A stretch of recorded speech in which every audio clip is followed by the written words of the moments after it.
You know, with the eyes of the world on Chicago this week, we thought it was deeply important to come here and, as patriotic Americans, show solidarity with the state of Israel and solidarity with these poor hostages who, there are 109 of them, but we just focused on the U.S. citizens being held hostage in Gaza after so long in the hell of Hamas captivity, and we demand that they be released, and we demand that Israel have the full backing of the United States to eliminate the genocidal threats facing the Jewish people.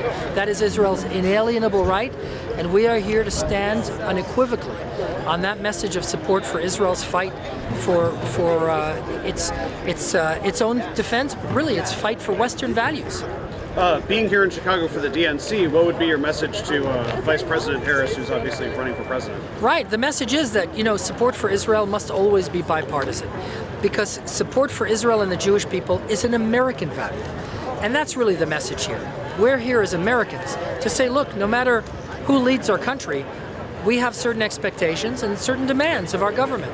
And that demand is to be true to American values, and that means standing with the state of Israel as it fights these death cults. Hamas, Hezbollah, of course, the head of the snake, the Islamic Republic of Iran. These are death cults. And we should be grateful that Israel is fighting that fight, and we should be supporting Israel in every and any way we can.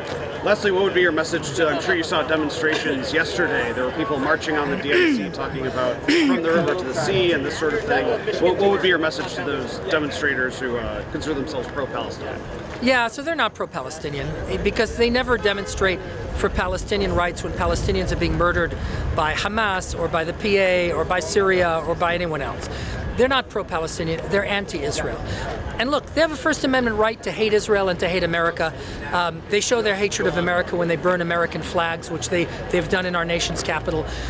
They don't have a right to break the law, which they do on a regular basis, including yesterday when they tore down barricades and had to be arrested.